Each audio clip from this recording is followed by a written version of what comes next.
घटना हुई थी, एक बार फिर उसी तरह का जो घटना है एक बार झाझा बलियाडीह में देखने को मिला है।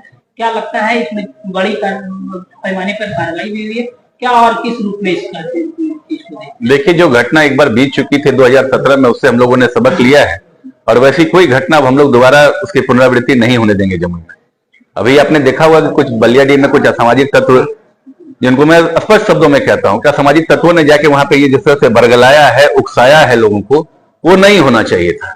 आप किसी भी धर्म को मानते हैं और हमारा सनातन तो कहता है कि हम सभी धर्मों की ये करते हैं, सम्मान करते हैं। फिर ये कहां से सनातन में आ गया कि सनातन में हमको कोई बता दे बृहस्पति और रविवार को कोई खिचड़ी खिलाता है, ये शनिवार और मंगलवार का इसलिए दिन तय है। हनुमान जी का हमसे बड़ा भक्त तो नहीं हो सकता। आप हमको देख लें, हनुमान जी के साथ चलें, कितनी भक्ति आपको आती है, हम देखें जरा। तो क्या लगता है सोची समझी साजिश? बिल्कुल, ये सुनियोजित ढंग से ये सोची समझी साजिश है और इस तरह की घटना से बचना चाहिए। ये सस्ती लोकप्रियता के लिए हमें ये काम नहीं करना चाहिए।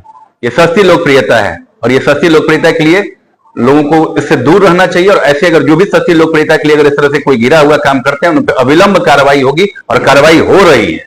मंदिर में पूजा अर्चना करना क्या गलत था? कहाँ गलत है? हम कहाँ कह रहे हैं गलत कर रहे हैं? मंदिर में पूजा अर्चना गलत है, मस्जिद में नमाज पढ़ना कहाँ गलत है? लेकिन उसका एक तरीका होता है ना। आप मंदिर में तो जाके पूजा नहीं कर रहे थे, हम लोगों के पास वीडियो है। मंदिर में जाके आप पूजा कर रहे थे और हनुमान चालीसा उसी तरह से पढ़ा जाता है। हनुमान चालीसा आपको भी पढ़ने आता है ना? पढ़िए जरा, हम भी देखें कैसे पढ़ते हैं आप। उस तरह से पढ़ते हैं। वो हनुमान चालीसा पढ़ना कम, आडंबर दिखाना ज्यादा हुआ। जम्मूवासियों को क्या कहेंगे आप? सांप्रदायिक सौहार्द को बनाए रखें और इस तरह के माहौल से और इस तरह के जो तत्व हैं इनसे बचाइए अपने आप को। भेड़ चाल में नहीं चलना है हम लोगों को। हम लोगों को यहाँ पे जो सांप्रदायिक सौहार्द है, इस सौहार्द को हम लोग को बचा के रखना है। और इस तरह की बातों को लोग सुनाते हैं, बरगलाते हैं। कहाँ पे आपके साथ इस तरह का, आप भी पत्रकार हैं, आप तो जाते हैं, कहाँ आपके साथ कोई दुर्व्यवहार हुआ? कहीं मुस्लिम मोहल्ले में आपके साथ कोई दुर्व्यवहार हुआ है क्या? हमें बता दीजिए। और अगर आपके साथ दुर्व्यवहार हुआ, हम जिस तरह से टीके का सम्मान करते हैं उसी तरह से टोपी का भी सम्मान करते हैं। कोई हमारे टीके का, कोई हमारे टोपी का अगर कोई अपमानित करेगा तो वैसे लोगों को हम लोग बख्शने वाले नहीं। तो भाई गए थे क्यों आप वहां पे? हमें ये बताएं, आप वहां पे क्यों गए थे?